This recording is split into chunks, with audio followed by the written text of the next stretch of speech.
Bienvenue sur votre chaîne Savoir-faire digital. La vidéo 15 nous a permis de mieux comprendre comment utiliser les préfixes F et R des chaînes de caractères pour formater du texte. Avec cette vidéo, nous allons aborder les méthodes et la documentation sur les chaînes de caractères. Plus particulièrement, nous allons voir le formatage et la mise en forme avec les méthodes Format, Upper, Lower et Capitalize. Voilà, nous allons commencer avec la méthode Format. La méthode Format est similaire au F-Strings. Elle vous permet de combiner du texte et des valeurs de variables. Il existe principalement deux façons d'utiliser la méthode Format. Premièrement, quand les arguments et les espaces réservés sont alignés, et deuxièmement, quand ils ne sont pas alignés. Dans ce dernier cas de figure, il faudra utiliser des indices pour effectuer le mapping correct entre les arguments et les espaces réservés. Voilà, nous allons commencer maintenant la démonstration pratique. Donc, vous vous rappelez que dans la vidéo 15, nous avions déjà vu les notions de F-strings et de R-strings. Cette vidéo-là est réservée principalement aux méthodes sur les chaînes de caractères et sur la documentation concernant ces méthodes-là. Voilà, donc nous allons commencer avec le premier cas. Comment on utilise en fait la méthode format. Dans ce premier cas-là, la méthode format nous aide à combiner en fait une chaîne de caractères avec en fait un nombre ou bien des nombres, ça dépend. Nous avions déjà vu en fait cette façon de faire là qui consiste à combiner en fait l'affichage d'une chaîne de caractères avec des entiers ou bien des valeurs numériques. Dans ce cas de figure-là, par exemple, nous avons âge qui est égal à 29 et on va afficher l'âge de Mustapha et de 2 points et puis on met l'âge. Ok, ça on l'a déjà vu. C'est juste un rappel. Vous savez déjà comment faire ceci normalement. Donc vous voyez, c'est l'âge de Mustapha et 2 et puis vous mettez en fait la valeur. Donc là c'est très simple. Vous mettez en fait la chaîne de caractères, vous mettez une virgule et puis vous mettez en fait la variable. Ça, on connaît comment faire cela. On peut aussi faire la même chose avec la méthode format. Voilà. Donc là aussi, c'est similaire aussi au F-strings. Donc vous le devinez aisément. Qu'est-ce qu'on fait? On fait par exemple l'âge de Mustapha est 2 et puis on met un espace réservé. L'espace réservé est matérialisé par en fait une accolade qui s'ouvre et une accolade qui se ferme. Et à l'intérieur, on met rien. C'est pour dire qu'en fait, il y a quelque chose qui doit venir occuper cet espace-là et la chose qui doit venir occuper cet espace-là n'est rien d'autre que la variable âge qui est là. Donc, je pense que c'est évident. Donc, vous mettez la chaîne de caractères et puis vous mettez en fait l'espace réservé et puis vous mettez la méthode .format et puis vous mettez en fait le nom de la variable qui doit venir occuper cet espace-là. Mais vous le devinez aisément que la variable âge a une valeur qui est égale à 29, donc on va exécuter pour voir le résultat. Le résultat est identique à ce que nous avions déjà. L'âge de Mustapha est 29. Maintenant, aussi, vous pouvez le faire avec les F-strings. Donc, ça, on l'a déjà vu dans la vidéo 15, c'est ça.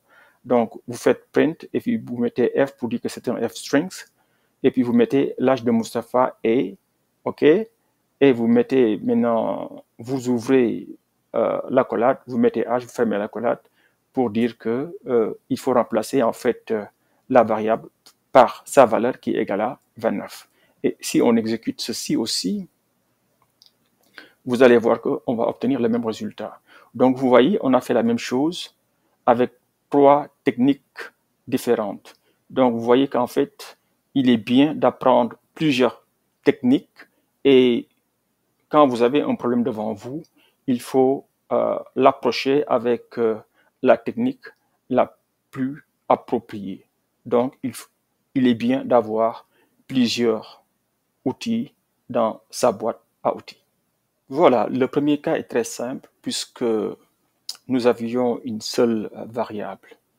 Maintenant, la question c'est que se passera-t-il si nous avons plusieurs variables? C'est ce que nous allons voir maintenant. OK, voilà, maintenant on va supposer que nous avons plusieurs variables. Et puis voilà ce cas de figure-là. Par exemple, bon, un cas plus compliqué que le premier, mais toujours simple. Si on a l'âge qui est toujours égal à 29 et que nous avons la taille qui est égale à 1,85 m. Et maintenant, on va afficher aussi bien l'âge que la taille de Mustapha. OK? Donc là aussi, on peut utiliser la méthode format. Mais dans ce cas de figure-là, nous allons supposer qu'en fait, il y a un alignement entre les arguments et puis les espaces réservés. Qu'est-ce que cela veut dire? Vous voyez ici dans format, j'ai mis âge et puis j'ai mis taille ici. OK? Regardez bien les arguments de la méthode en fait format ici. Le premier c'est âge et le deuxième c'est taille. Donc forcément, le premier espace qui est là sera réservé à âge et puis le deuxième ici est réservé à taille. Donc ici c'est très simple, c'est pas compliqué. Je pense que vous comprenez aisément ce que cela va donner. Donc on va exécuter. Donc vous voyez que le résultat sera Mustapha, 2 points, âge 29 et puis taille 1,85 m. Donc vous voyez qu'en fait, voilà une façon très simple de formater en fait la sortie du programme en mettant aussi bien une chaîne de caractères et puis plusieurs valeurs de variables. Et bon, maintenant, on va voir comment on peut faire cela aussi avec les f-strings. OK?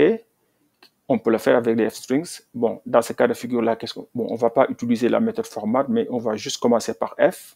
Et puis, on va faire Mustapha, 2.h égale. Bon, au lieu de laisser l'espace là-bas réservé, on va directement mettre âge là-bas. Et puis, même chose pour taille. Au lieu de laisser l'espace réservé, on va directement mettre taille là-bas. Et puis, normalement, on doit avoir le même résultat qu'avant. Exécutons pour voir. Mustapha, 2.h égale à 29, taille égale à 1,85 m. Donc, vous voyez très bien qu'en fait, on peut le faire aussi bien avec la méthode format qu'avec les f-strings. L'exemple suivant traite le cas où les arguments et les espaces réservés ne sont pas alignés. OK, dans ce cas de figure-là, nous allons utiliser en fait des indices pour nous aider à aligner les arguments avec les placeholders ou bien les espaces réservés. Bon, par exemple, ici, on va compliquer un peu plus la chose. Maintenant, au lieu de mettre en fait le nom Mustapha dans la chaîne de caractères, on va dire que Mustapha, en fait, c'est une variable. Donc, le nom de la variable, on l'appelle juste nom. Donc, on met nom égal à Mustapha. OK? Maintenant, vous voyez que maintenant, on a quoi? On a 3 variables maintenant. Vous voyez qu'en fait, dans format, on a aussi bien âge, on a taille et puis on a nom. OK?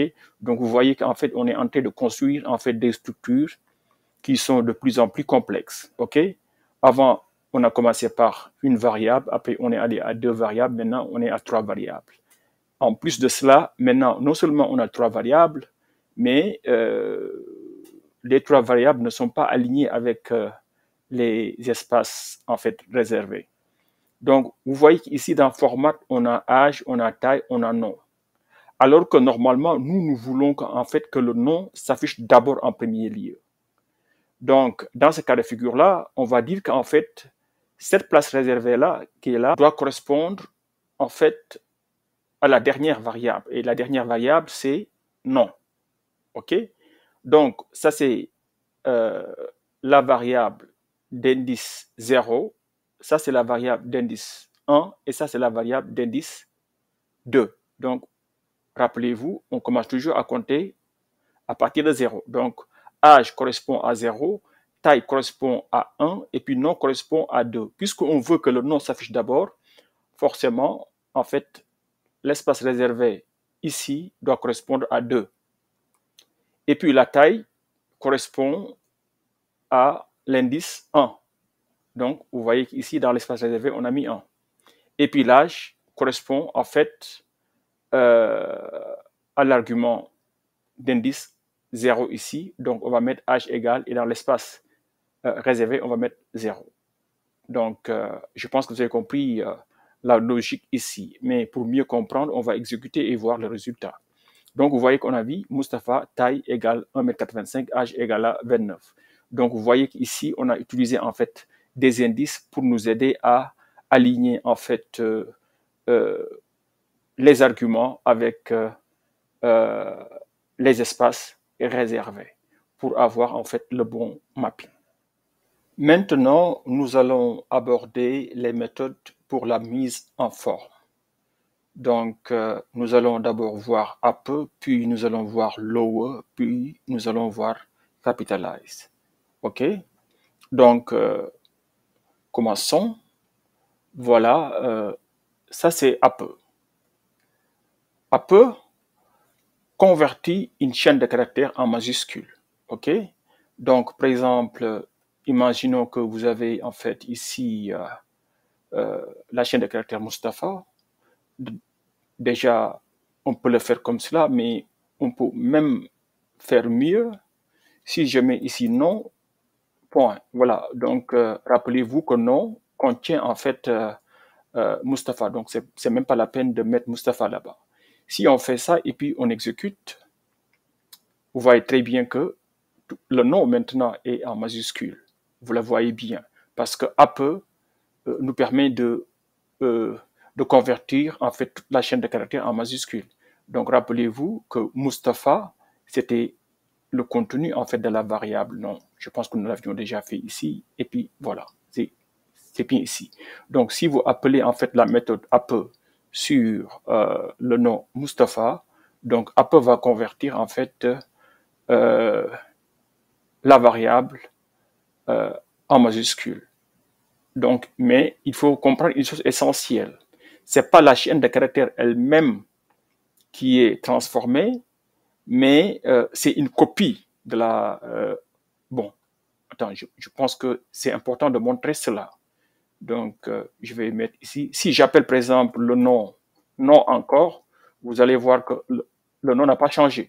C'est toujours Mustapha qui est là-bas.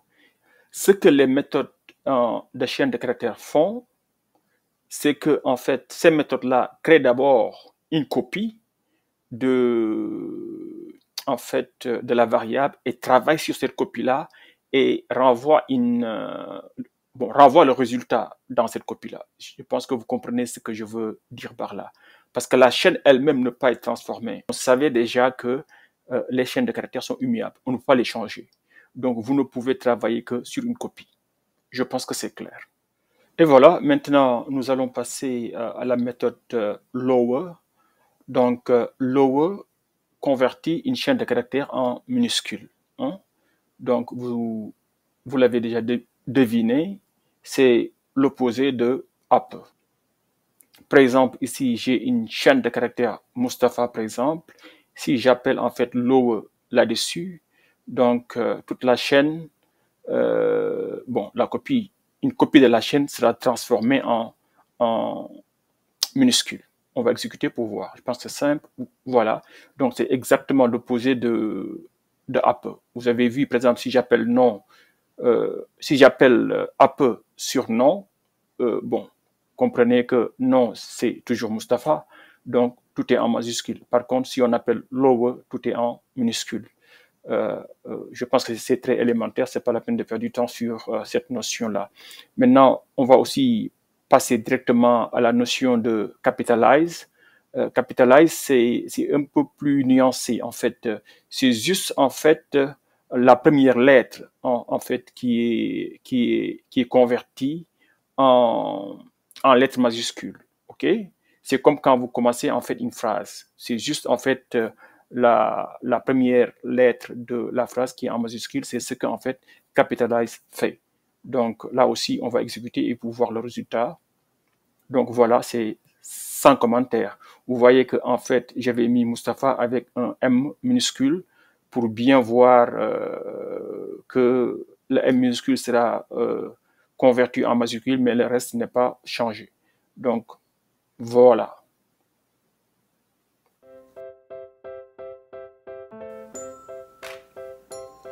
Cette vidéo nous a permis de mieux comprendre comment utiliser les méthodes format, upper, lower et capitalize pour formater et mettre en forme des chaînes de caractères.